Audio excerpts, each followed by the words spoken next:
하나님의 말씀은 시편 82편 1절에서 8절까지 되겠습니다.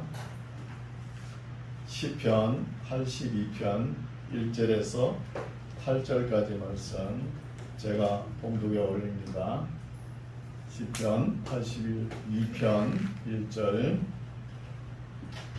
하나님이 하나님의 회 가운데 서시며 재판장들 중에서 판단하시되 너희가 불공평한 판단을 하며 악인의 낯을 보기를 언제까지 하려느냐. 가난한 자와 고아를 위하여 판단하며 곤란한 자와 빈궁한 자에게 공의를 베풀지며 가난한 자와 궁핍한 자를 구원하여 악인들의 손에서 건질지니라 하시는도다. 저희는 무지무각하여 흑암 중에 왕래하니 땅의 모든 터가 흔들리로다. 내가 말하기를 너희는 신들이며 다 지존자의 아들들이라 하였으나 너희는 범인같이 죽으며 방백의 하나같이 엎드러지리로다. 하나님이여 일어나사 세상을 판단하소서. 모든 열방이 주의 기업이 되겠음이니이다. 아멘. 할렐루야. 반갑습니다. 날씨가 또 비고 오다가 화창하니까 우리의 마음도 화창한 것 같아요. 오늘도 귀한 말씀으로 우리의 가슴 속에 하나님께서 심어주실 줄 믿습니다. 오늘 말씀은 아삽의 간식이라는 제목으로 은혜 받고자 합니다. 이 제목에는 또 아삽의 시로 이렇게 기록을 해놨는데 아삽의 자손들이 기록하지 않았나 볼 수 있죠. 내용을 보면은 우리가 살아가다가 이런 일 저런 일이 있어요. 이런 일 저런 일이 있을 때 재판할 기회가 있다는 거예요. 서로 싸우지 않으면은 재판할 일이 없지요. 근데 재판을 하되 악인의 권력자의 편에서 재판을 하면 안 된다는 거예요.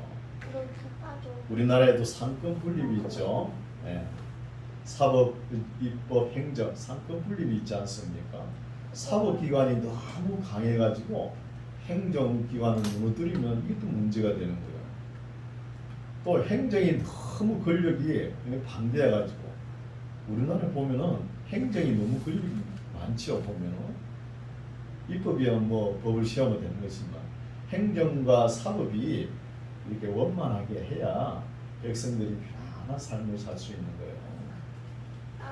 어떤 분은 자기가 재판을 잘못해가지고 진범이 26년 30년 만에 진범이 나타나고요. 그래 이분이 머리를 싹 갖고 선임 되어버렸네. 목사가 되어야지 왜 또 선임이 되겠어. 되어가지고 그 진범이 나타나니까 그렇게 된 것이죠. 그래서 세상 판결은 완전하지 않다는 거예요. 완전히 또 할 수도 없고. 그래서 최대한 판결을 할 때는 권력자의 눈치를 보면 안 된다는 거예요. 우리나라 사법기관은 행정기관의 눈치를 너무 많이 보는 거예요. 분립이 돼 있지만 그 역할을 잘 못하는 것 같아요. 못하니까 국민들이 너무 공의로운 삶을 지향하지 않는 거예요. 그래서 이런 내용이 쭉 진행됩니다. 살펴보겠습니다. 82편 1절 하나님이 하나님의 회 가운데 서시며 재판장들 중에서 판단하신다는 거예요. 이 세상에 이런 사람이 판단하지만 최종적인 판결은 하나님의 회에서 하나님께서 재판장으로 계시면서 판단하신다는 거예요. 그 재판장이 누구시죠? 우리 구주 예수님께서 판단하실 거예요. 그래서 하나님의 판단이 남아있다는 것입니다. 세상에서 판사가 판결이 끝난 게 아니고 최종적인 판결은 하나님께서 하시는 거예요. 우리 구주 예수님께서 최후 심판주로 오시지 않습니까? 최후 심판은 남았다는 거예요. 판사들의 판단을 재판을 누가 하느냐? 하나님께서 하신다는 거예요. 그런 내용의 말씀입니다. 하나님의 회 가운데 서시며 재판장들 중에서 판단하시되 너희가 불공평한 판단을 하며 악인의 낯 보기를 언제까지 하려느냐는 거예요. 요 악인의 낯이 권력자의 눈치를 보는 거예요. 권력자의 눈치를 보면서 엉뚱하게 판결을 해버리면 그 너무나 억울하잖아요. 자기가 죄를 짓지 않았는데 억울한 죄를 뒤집어 쓰고 들어가는 거예요. 감옥에. 이런 일은 없어야 되지 않습니까? 그래서 3절 가난한 자와 고아를 위하여 판단하며 곤란한 자와 빈궁한 자에게 공의를 베풀지며 가난한 자와 궁핍한 자를 구원하여 악인들의 손에서 건질지니라 하시는 도다. 이게 정치의 기본 이념인 거예요.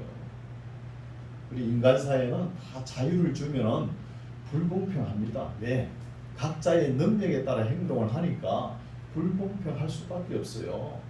불공평하지만 이 불공평을 최대한 공평하게 하는 것이 정치인 할 일이죠. 요즘 정치인들은 이걸 잘 모르는 것 같아요. 그래서 자기 편에 서면 자기 편 위주로. 또 우리나라는 지자체가 이제 자리를 잡지 않습니까? 우리 지역만 잘 되면 된다는 거예요. 하나님은 그걸 원하지 않는다는 것이죠. 그래서 우리가 초등학교 정원에 가면은 프라타나스 나무가 큰 게 있죠. 그게 봄이 되면은 잎이 나고 이 가지가 뻗어 나가지 않습니까? 그게 한 나무에서 땅에서 이 영양분을 받아 가지고 올라가는데 어제가 골고루 잎이 다 납니까? 큰 나무에서 행정을 할 때 이렇게 해야 된다는 거예요. 골고루 공평하게. 그렇죠? 좀 부자로 이렇게 사는 사람은 그 언덕을 좀 허물어 가지고 어려운 사람들 도와야겠고 그렇게 해야 되는 것이죠. 이것이 정치의 기본 이념입니다. 그런데 미국 같은 경우에는 신자유주의라 해가지고 뭐 잘 사는 사람들 위주로 정치를 펼칩니다. 우리나라도 그렇죠. 보면은 아주 대기업 중심으로 정치를 펼치지 않습니까? 거기에 필요한 것을 정부에서 전적으로 밀어주지 않습니까? 이렇게 되면은 행정이 골고루 이게 분포가 어렵다는 거예요. 또 우리나라 속담에 좀 잘못된 게 있죠. 사람은 나면은 서울로 가라 그러고 또 말은 나면은 제주도로 보내고 참 어리석은 속담이에요. 아니 전부 다 수도권으로 다 몰려버리면 어떡합니까? 우리나라는 경기 서울 아니면 어떻게 살아갈 수가 없는 나라 같아요. 모든 것이 그쪽으로 다 집중되어 있으니까. 유럽이나 저런 나라는 안 그렇습니다. 다른 나라는 수도권으로 해서 뭐 벽으로 가되 반드시 뭐 학문을 익혀가지고 반드시 지방으로 내려오는 거예요. 자기가 사는 지역을 발전시키는 거예요. 우리나라는 그게 좀 부족한 것 같아요. 모든 것이 서울 경기권에 몰려 있으니까 이건 문제가 되죠. 4절 가난한 자와 궁핍한 자를 구원하여 악인들의 손에서 건질지니라 하시도다. 이것이 정치의 기본 이념입니다. 5절 저희는 무지무약하여 흑암 중에 왕래하니 땅의 모든 터가 흔들리도다. 내가 말하기를 너희는 신들이며 다 지존자의 아들이라 하였다는 거예요. 우리는 하나님의 아들이죠. 지존자의 아들. 이렇게 존귀하게 지음을 받았는데 행하는 것은 불공평을 행하고 악을 행한다는 거예요. 존귀에 취한 거죠. 우리가 하나님의 아들이라는 거예요. 형상으로 지음 받았지 않습니까? 예수님만 하나님의 아들입니까? 아니잖아요. 그리고 우리가 존귀한 존재라는 것을 알아야 되는 것이죠. 7절 너희는 범인같이 존귀한 존재지만 범인 세상 사람들과 같이 죽으며 방백에 하나같이 엎드려지로다. 하나님이여 일어나사 세상을 판단하소서. 모든 열방이 주의 기업이 되겠습니다. 사실 보면 모든 것이 우리 하나님께로부터 온 것이죠. 출애굽기 19장 5절 6절 말씀 보십시오. 세계가 다 내게 속하였나니 너희가 내 말을 잘 듣고 내 언약을 지키면 너희는 내 소유가 되고 너희가 내게 대하여 제사장 나라가 되리라. 이 말씀을 선포하지 않았습니까? 이 말씀을 이스라엘 백성들이 지키지 않았다는 거예요. 하나님의 선전 요원이잖아요. 그걸 감당하지 못하니까 이 복을 이방인들에게 넘어갔지 않습니까? 우리가 복을 받는 것이잖아요. 이 세계가 다 하나님의 것이다. 원래 하나님의 것이라는 것을 알 수 있죠. 근데 이 말씀을, 이런 내용을 그 시대의 아삽 시대의 자손들이 이 섬겼자니까 이런 것을 큰 안목으로 내다봤다는 거예요.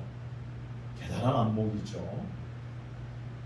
이제 83편 살펴보겠습니다.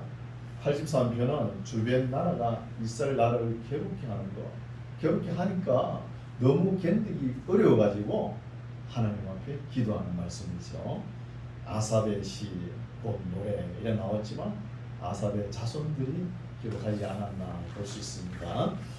83편 1절 하나님이여 침묵치 마소서, 하나님이여 잠잠치 말고 고요치 마소서. 대저 주의 원수가 헌화하며 떠들어댄다는 거예요. 떠들어대며 주를 하나는 하는이란 뜻은, 하나다는 뜻은 사네라는 히브리 단어죠. 이거는 정오라는 뜻이에요. 정오. 그러면 떠들어대며 주를 정오하는 자가 머리를 들었나이다. 저희가 주의 백성을 치려하여 관계를 깨하며 주의 숨긴 자를 치려고 서로 의논하는 거예요. 하나님께서 숨긴 자라 그러면 지도자나 왕들을 숨겨놨겠죠. 숨긴다는 뜻이 첩하냐후죠. 우리가 서반에서 읽어왔지 않습니까? 서반에서 뜻이 하나님은 숨겨주신다 이런 뜻이죠. 숨긴 자를, 왕이나 지도자를 치려고 서로 누가? 주변 열방 나라들이 이렇게 의논하고 있다는 거예요. 의논하여 말하기를, 4절 말하기를 가서 저희를 끊어 다시 나라가 되지 못하게 하여 이스라엘의 이름으로 다시는 기억되지 못하게 하자 하는 거예요. 다시는 이스라엘 이름 나라를 쓰지도 못하고 그 민족이 아예 진멸되도록, 이 지구상에 존재하지 못하도록 만들어 버리자는 거예요. 주변 열방 나라들이 떠들어대면서 지금 이스라엘 백성들이 포로 이후 같으면 바벨론 포로 잡혀가 있지 않습니까? 뭐 국방력이나 뭐 모든 것이 다 무너진 상태니까 아무 힘이 없을 거라 그러면서 이렇게 이야기하는 거예요. 이런 역사가 진행되어 왔었죠. 부인하지 못하죠. 1차부터 4차까지 중동 전쟁이 있었지 않습니까? 그때 중동 연합군들이 이스라엘 나라를 쫙 지중해 바다에 빠뜨려가지고 아예 일어나지 못하겠고 팔레스타인이 일어나지 못하겠고 이렇게 만들자 그러면서 전쟁을 했지 않습니까? 그것도 4차까지. 그 전쟁에서 한 번도 이겨보지 못했어요. 이스라엘 나라를. 이스라엘 나라 그 조그마한 거 그거 하나뿐이 아닙니다. 미국, 영국 전부가 하나로 움직이는 거예요. 그러니까 막강합니다. 이스라엘 나라는 무너뜨릴 나라가 없는 거예요. 에스겔서 38장, 39장에 나오는 그 큰 전쟁이 러시아에서 내려오거든요. 그 전쟁에도 이기는 거예요. 이스라엘 나라가. 또 계시록 12장에 나오죠. 해를 품은 한 여인이 나타납니다. 그 여인이 섰는 발에는 달이 있고 또 그 옆에는 12별 면류관을 쓰고 있는 거예요. 여인이. 그러면서 하는 말이 장차 철장으로 만국을 다스릴 사내 아이를 배웠다는 거예요. 잉태했다는 거예요. 이 해를 품은 여인이 누구예요? 이스라엘 나라를 보고 나타나는 거예요. 어느 누구도 건드리지 못합니다. 우리 계시록까지 다 읽어봤지 않습니까? 최종적으로 하나님의 백성들, 이스라엘 백성들은 하나님께서 챙기십니다. 지금은 이방인들의 시대니까 지금 매스컴을 보면은 뉴스를 보면은 세계 열방에 흩어 있는 유대인들이 꾸역꾸역 돌아온다 그랬죠. 그럼 이게 좋은 소식이 아니에요.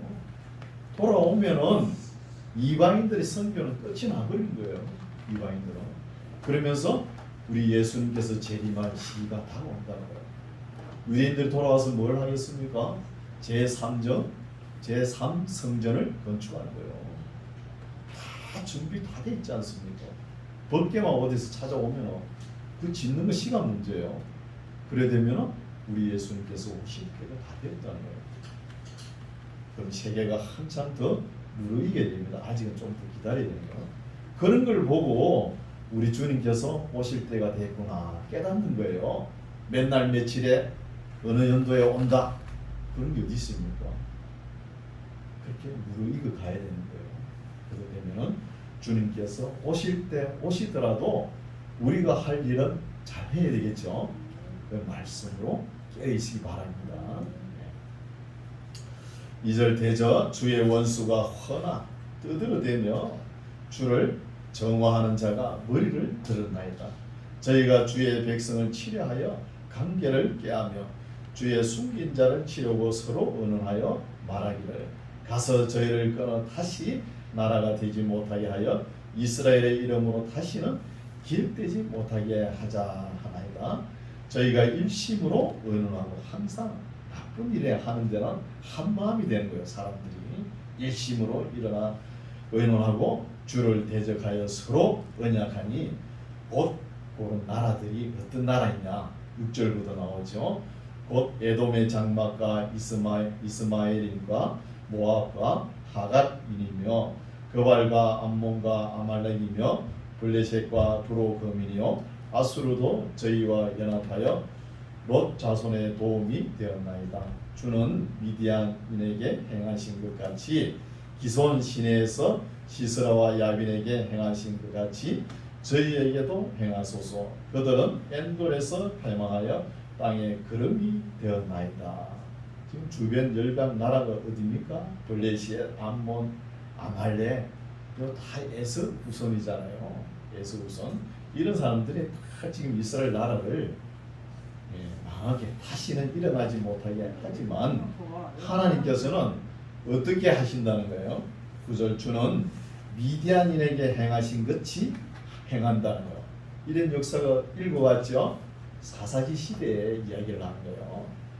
사사기 시대에 사사들을 세워가지고 주변 열방 나라들이 이스라엘을 침공하면 멸망시키지 않습니까?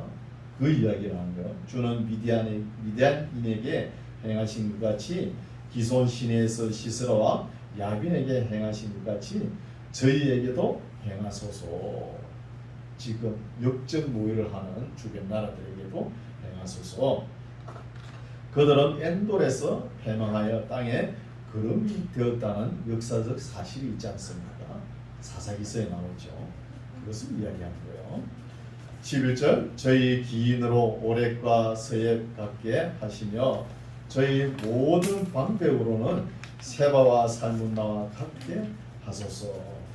저희가 말하기를 우리가 하나님의 목장을 우리의 소유로 취하자 하리니까. 하나님의 목장을 자기네 소유로 취하자 했지만 그 사람들이 욕심에 불과하다는 거예요. 하나님께서 그 사람들을 다 진멸한 역사가 사사기서에 나오잖아요. 이런 문구도 사사기서를 모르면 또 이해가 안 돼요. 역사적 배경으로 해가지고 제가 설교를 하니까 제 설교를 듣는 사람은 굉장히 어렵게 생각하나 봐요. 왜 그러냐? 앞에서부터 쫙 역사적인 연대를 모르니까요. 역사를 이야기하는 것이 다 성경 말씀입니다. 다른 게 아니에요. 그래서 좀 어려우실 거예요. 그래서 대적들이 사사기 시대에 죽음을 당한 것처럼 지금 아삽 시대에 주변 나라들 있잖아요. 블레셋, 에돔, 아말렉 이런 나라들도 이렇게 망할 것이라는 거예요. 그런 이야기를 하고 있습니다. 13절 나의 하나님이여 저희로 굴러가는 금불 같게 하시며 바람에 날리는 초계 같게 하소서. 산림을 사르는 불과 산에 붙는 하연같이 주의 강풍으로 저희를 쫓으시며 주의 폭풍으로 저희를 두렵게 하소서. 여호와여 수치로 저희 얼굴에 가득해 하사 저희로 주의 이름을 찾게 하소서. 저희로 수치를 당하여 영원히 놀라게 하시며 낭패와 멸망을 당하게 하소서. 이렇게 기도를 하는 거예요. 낭패는 중국 고사에 나오는 말이죠. 낭이라는 동물과 패라는 동물이 서로 가깝게 있을 때는 맨날 싸우는 거예요. 싸우는데 또 떨어져 있으면 떨어질 수 없는 관계라는 거예요. 떨어질 수 없는 때 같이 있으면 싸우는 거예요. 또 지금 보면 부부 사이겠죠. 서로 의견이 안 맞아가지고 그런 단어죠. 낭패가 낭패와 멸망을 담게 하사 18절 여호와라 이름하신 주만 온 세계의 지존자로 알게 하소서 하면서 기도를 하는 거예요. 이런 기도 대단한 기도입니다. 그래도 지혜자요 선견자이기 때문에 이런 기도가 나오는 거예요. 이런 것을 우리가 알 수 있죠. 이제 84편은 고라 자손의 시입니다. 아셉의 자손이 12편을 우리 시편을 살펴보았죠. 이제는 84편부터는 앞에도 한 편이 고라 자손 시가 있었죠. 42편 11편의 시가 나오는 거예요. 고라 자손도 우리가 고라 같으면 모세의 사촌입니다. 고라가 모세의 사촌이면서 제사장 가문이에요. 그러면서 모세의 권위에 도전하죠. 고라와 아비람과 온이 모세의 권위에 그때 지도자 250명이 모세의 권위에 도전하다가 땅이 입을 벌려가지고 고라부터 그 250명을 삼키는 사건이 있었죠. 이거 신명기 24장에 나와요. 또 이 신명기 24장 16절에 보면은 이런 말씀이 있죠. 아비의 죄로 인해서 자녀를 죽이지 말라. 자녀의 죄로 인해서 아비를 죽이지 말라. 이런 말씀이 있죠. 그렇기 때문에 지금 고라 자손들이 고라는 죽었지만 고라 자손들은 살아남았다는 거예요. 살아남으면서 하나님의 성전 움직이를 있고 또 해막에 봉사하고 성전 기구를 옮길 때 고라 자손이 제일 먼저 앞서지 않습니다. 그런 일을 감당했다는 거예요. 하나님 말씀을 잘 순종했다는 것이죠. 우리나라의 역사를 돌이켜보면 어때요? 삼족을 멸하죠. 그 씨를 남기면 안 된다는 거예요. 또 능지처참이라 해가지고 이미 죽은 간 속에 있는데 그것도 한 몇십 년 지난 건데 그 간까지 꺼내가지고 불을 태우지 않습니까? 삼족이 아니고 부족까지 멸하죠. 그러나 하나님의 복은 그렇지 않은 거예요.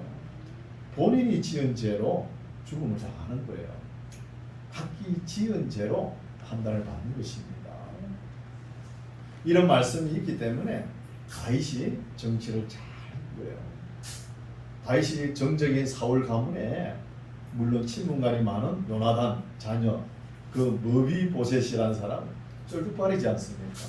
양다리도 제대로 못 쓰는 사람이잖아요. 그런 사람을 데려다가 일평생 왕과 같이 식사를 할 수 있도록 왕의 상위에 같이 먹을 수 있도록 이렇게 배려하는 정치가 있잖아요.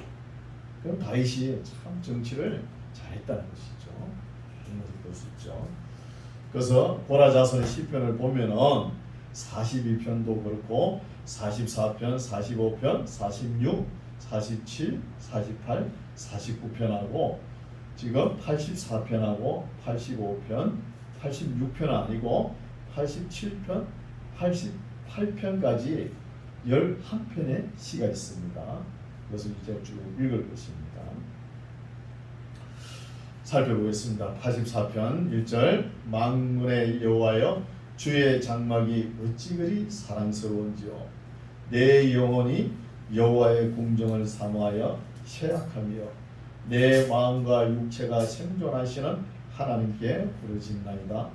나의 왕 나의 하나님 만군의 여호와여 주의 제단에서 참새도 제 집을 얻고 제비도 새끼 둘 보금자리를 얻었나이다. 우리 문구 알면은 요거 알죠. 참새도 제 집을 얻고 제비도 새끼 둘 보금자리를 얻었나이다. 이 정도는 알고 있죠. 여기 보면은 이런 문구가 왜 나오냐면 지금 아삽 자손들이 바벨론 포로 그 이국 땅 강대국 밑에서 살아가고 있지 않습니까? 살아가고 있으면서 고향 땅이 그리운 거예요. 이스라엘 나라가 지금 항구지가 되어 있지만 그걸 끝내 못 잊는 거예요. 그래도 고향 땅에 있을 때는 그래도 하나님의 성전에 문지기로서 있었고 또 해막에 또 봉사하면서 있었는데 또 제사장 가문이 있잖아요. 하나님께 예배를 드릴 때, 제사를 드릴 때 성전 기구도 옮기고 이렇게 봉사를 한 것이 기억에 남는 거예요. 남아가지고 현 삶을 탄식하면서 기록한 거예요. 고향 땅에 그렇게 우리가 지내던 것을 회상하면서 이런 말씀을 기록했다는 거예요. 이런 내면, 이런 분위기를 읽어야 이런 말씀이 이해가 가는 거예요. 이런 말씀이. 3절 나의 왕 나의 하나님 만군의 여호와여 주의 제단에서 참새로 제 집을 얻고 제비도 새끼들 보금자리를 얻었나이다. 주의 집에 거하는 자가 복이 있나이다. 저희가 항상 주를 찬송하리로다. 바벨론 포로 와서 잡혀가서 이국 땅에서 생활해 보니까 고향 땅에서 하나님께 예배드리는 그것이 절실하게 생각나는 거예요. 절실하게. 5절 주께 힘을 얻고 그 마음에 시온의 대로가 있는 자는 복이 있나이다. 시온의 대로. 여기는 번역을 시온의 대로라 이렇게 번역을 했는데 원문에는 시온이라는 단어가 없습니다. 그냥 길입니다. 길. 우리가 살아가면서 반드시 길을 선택해야 되는 거예요. 이 길로 갈 것인가 저 길로 갈 것인가 아니면 차라리 돌아갈 것인가 그런 길을 선택해야 되는 거예요. 우리 예수님께서 나는 길이요 진리요 생명이다 그랬죠. 반드시 길을 따라가면 진리가 있죠. 진리. 예수님께서 말씀하셨잖아요. 그럼 우리는 누굴 따라가면 됩니까? 예수님을 따라가면 되는 거예요. 그 이야기를 하는 거예요. 예수님을. 이것을 우리가 어느 길로 갈 것인지 본인이 결정해야 되는 거예요. 본인이 마음으로 결정해야 됩니다. 뭐 남이 교회 나온다 해가지고 그냥 따라 나간다. 따라가면 천국 가겠지. 그거 아니에요. 본인이 따뜻하게 하나님이 어떠신 분이고 예수님이 어떠신 분이고 성령님이 어떠신 분이고 믿음이 무엇인지 소망이 무엇인지 사랑이 무엇인지 알고 따라가야 되는 거예요. 그래서 마음이 길 가는지 이 마음이 가는 길이 어느 쪽인가 예수님을 향해서 가는 것인가 세상을 향해서 가는 것인가 알아야 되는 거예요. 그럼 세상을 향해서 쭉 가버리면 어디예요? 멸망의 엄부의 길이잖아요. 예수님이 걸어가신 길을 가야 생명의 길, 영생의 길이 열리지 않습니까? 그런 것을 볼 수 있죠. 6절 저희는 눈물 골짜기로 하나님의 참된 길, 진리여 영이 되신 우리 예수님의 길로 택해 갈 때 때로는 눈물 골짜기로 통행할 때에 그곳으로 맑은 샘이 곳이 되고 하며 이런 비도 은택으로 입힌다는 거예요. 예수님을 택해가지고 예수님의 길로 쭉 가면은 사막길이 샘이 된다는 것이에요. 사막길도 샘이 될 수 있죠. 7절 저희는 힘을 얻고 더 얻어 나아가 시온에서 하나님 앞에 각기 나타난다는 거예요. 각기. 그래서 시온성으로 가는 길 우리 마음에 결정을 해야 되는 거라. 시온성으로 가는 길 마음에 가야 되는 것이죠. 8절 만군의 하나님 여호와여 내 기도를 들으소서. 야곱의 하나님이여 귀를 기울이소서. 우리 방패이신 하나님이여 주의 길은 무엇인 자의 얼굴을 살펴보소서. 주의 궁정에서 한날이 다른 곳에서 첫날보다 나은저 악인의 장막의 거함보다 내 하나님의 문지기로 있는 것이 좋사옵니다. 문지기로 나오죠. 악인의 궁정에서 첫날이 있는 것보다 우리 하나님의 장막에 문지기로 있는 것이 더 낫다는 거예요. 이런 말씀이 역대상서 9장 19절에서 31절 사이에 나오죠. 이런 말씀을. 11절 여호와 하나님은 해여 방패시라 여호와께서 은혜와 영화를 주시며 정직히 행하는 자에게 좋은 것을 아끼지 아니하실 것입니다. 만군의 여호와여 주께 의지하는 자는 복이 있다는 거예요. 하나님을 의지하고 경외하고 우리 예수님께서 걸어가신 그 길을 걸어가는 것이 복이 있다는 거예요. 때로는 힘들고 어렵죠. 예수님 따라가려고 그러면 어떻게 가야 됩니까? 내가 져야 할 십자가는 지고 가야 되는 거예요. 그걸 패대기 쳐버리고 그러면 안 되죠. 반드시 달게 지고 가야 돼요. 어떤 고난과 고통이 있더라도 주님께서 걸어가신 그 길을 걸어가시기 바랍니다. 이런 것을 바벨론 포로 잡혀가서 깨닫는 거예요. 이스라엘 백성들이 미리 깨달았으면 역사가 어려워지지 않았을 텐데. 그렇죠? 85편 한 편 더 보겠습니다. 85편도 고라 자손 시죠. 이 시는 희망찬 신앙의 기원이 되는 시가 되겠습니다. 1절 여호와여 주께서 주의 땅에 은혜를 베푸사 야곱의 포로된 자로 돌아오게 하셨으며, 이런 말씀을 읽을 때는 이런 말씀이 나오는 거 보면 바벨론 포로 후에 기록됐다는 걸 알 수 있죠. 포로된 자로 돌아오게 하셨으며 주의 백성의 죄악을 사하시고 저희 모든 죄를 덮으셨나이다. 이제 하나님께서 우리 죄를 다 덮으시고 용서하여 주셨는 모양이다. 이런 말이죠. 주의 3절 주의 모든 분노를 거두시며 주의 진노를 돌이키셨나이다. 돌이키시기 때문에 우리를 돌아오게 하셨겠지, 이런 뜻이죠. 4절 우리 구원의 하나님이여 우리를 돌이키시고 우리에게 행하신 주의 분노를 그치소서. 주께서 우리에게 영원히 노하시며 대대 발분하시겠다니까요. 그 화를 계속 내보시오. 괜찮을까요? 얼마나 피곤하겠습니까? 우는 것도 계속 울어보세요. 얼마나 피곤하나. 애들 키워보시죠. 울면 내버려 두세요. 울다가 힘들면 안 웁니다. 울다가 힘들면. 화도 그래요. 계속 내보세요. 하나님도 화를 계속 내면 힘드실 거 아닙니까?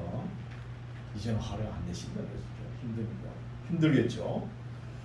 6절 우리를 다시 살리사 주의 백성으로 주를 기뻐하게 아니하게 하시겠나이까?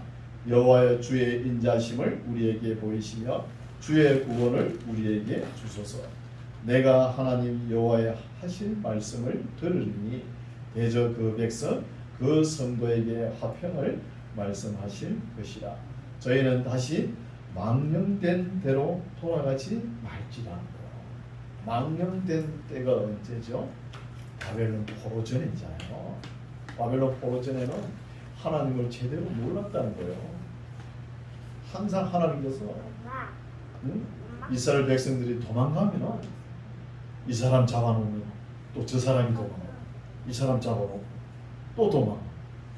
계속 그런 역사가 진행되지 않았습니다. 사사기 시대에 사사 하나 세워놓으면 한 40년 가다가 또 원위치로 돌아오고, 그런 시간이 계속 반복이 되지 않습니다. 지금도 바벨론 포로 전처럼 하나님을 모르고 하나님의 뜻을 모르고 하나님의 심정을 모르고 하나님의 법과 규례를 모르고 계속 하나님을 떠났던 그런 시절로는 돌아가지 않겠다는 거예요. 그러면은 바벨론 포로 70년 잡아다 놓고 교육한 보람이 있죠. 하나님께서 이렇게 깨닫는 사람도 있으니까. 9절 진실로 그의 구원이 그를 경외하는 자에게 가까우니 이의 영광이 우리 땅에 거하리라. 긍휼과 진리가 같이 만나고 의와 화평이 서로 입맞추었으며 진리는 땅에서 솟아나고 의는 하늘에서 하감하였도다. 참 희망찬 기도가 되겠죠. 희망찬 기원. 12절 여호와께서 좋은 것을 주시리니 우리 땅이 그 산물을 낸다는 거예요. 우리가 하나님께 이렇게 아름답게 기도도 하면서 또 하나님의 법과 규례를 잘 순종하면은 어떤 복을 주는 거예요? 12절 여호와께서 좋은 것으로 주시리니 좋은 것이 뭐냐? 우리 땅이 그 산물을 낸다는 거예요. 그럼 농사철에 농부가 아무리 씨를 뿌려보세요. 그 씨가 자라지 않으면 아무 소용이 없잖아요. 우리 하나님께서 그 산물을 주신다. 그래서 빛들의 아버지께서 내려주셔야 되는 거예요. 빛이신 아버지께서 하나님께서 내려주셔야 우리가 땅에서 우리가 좋은 것을 얻는 것이 뭐 하늘에서 뚝 떨어진 게 아니에요. 땅에서 나는 거. 땅에서 하나님께서 비를 주셔가지고 씨앗을 심으면은 우미 돋고 순이 돋고 가지가 생기고 열꽃이 피고 열매를 맺지 않습니까? 이걸 우리가 먹으면서 살아가는 거예요. 그래서 맨날 요즘 뭐 보니까 복음 성가도 은혜 그게 한참 인기 있더라고요. 참 들으니까 감동이 있더라고요. 은혜. 그러나 하나님께서 주신 은혜 그게 그냥 뭐 엎어져 가지고 일어나지 못하면 안 돼요. 부르면 좋은데 이렇게 주신 분이 누구냐? 그게 더 중요하죠. 봄날에 이 개를 한번 키워보세요. 맨날 누룽지나 주고 순한 강아지 있죠. 키워보면 어쩌다가 이 먹이를 한번 주러 가더라도 그렇게 달갑게 하죠. 반가워가지고 매일 먹이를 안 주는데도 모처럼 주고 왜 그렇게 반갑게 해요? 그게 주는 것에 관심이 있는 게 아니고 주시는 분 주인에게 관심이 있는 거예요. 주인에게. 그래서 하나님의 은혜에 엎어져 가지고 못 일어날까봐 아브라함에게 이야기했죠. 아브라함이 백세에 얻은 이삭에 엎어져 가지고 막 못 일어날까봐 거기에 빠져가지고 하나님도 모를까 하나님께서 아브라함아 그랬죠. 불러가지고 네 아들 내게 바치라 그러지 않습니까? 아브라함 순종하지 않아요. 우리도 하나님 주신 은혜에 그냥 거기에 막 해가지고 나중에 하나님은 모를 수 있다는 거예요. 그래 되면 안 되죠. 은혜에 만족하는 것보다 이 은혜를 주신 분 이걸 우리가 먼저 알아야 되죠. 또 주신 분의 사랑을 깨닫는 것이 참 그리스도인입니다. 참 그리스도인 이런 삶을 살아가시기 바랍니다. 오늘 말씀은 여기까지인데요. 우리가 선택해야 될 길이 있는 거예요. 길이. 세상의 길을 갈 것인가? 예수님의 진리와 영이 되신 예수님의 길을 갈 것인가? 길이요 진리요 생명이 되신 예수님입니다. 이걸 우리가 반드시 지금까지 결정 안 하신 분은 없겠죠. 우리 교회는 제가 여기 와가지고 4년이나 설교를 했으니까 어느 정도 알 거 아닙니까? 예수님을 택하신 분은 그 길로 우리가 지고 갈 십자가는 당당하게 용기 있게 지시고 지고 따라가면은 하나님의 은혜가 임할 줄 믿습니다. 또 은혜가 임하는데 그 엎어지가 있지 말고 하나님께서 주신 그 은혜 주신 분이 누구십니까 깨닫고 하나님의 사랑을 깨달아가는 저와 여러분 되시기 바랍니다. 기도하겠습니다. 하나님 아버지 감사드립니다. 오늘은 아삽 자손의 시들과 고라 자손의 시를 살펴보았습니다. 극한 어려움 속에서도 구원하시는 하나님의 은혜를 맛보고 은혜에 빠져서 은혜 주시는 하나님께는 등한히 하는 일들이 없었는지 돌아보게 됩니다. 자비로우신 하나님 아버지 우리가 항상 변함없이 온 마음과 성품과 힘을 다하여 하나님을 사랑할 뿐 아니라 하나님의 행상대로 지원받은 사람을 사랑하며 생명 있는 모든 것들을 사랑할 수 있는 우리 모두가 되게 하옵소서. 예수님 이름으로 기도드립니다. 아멘.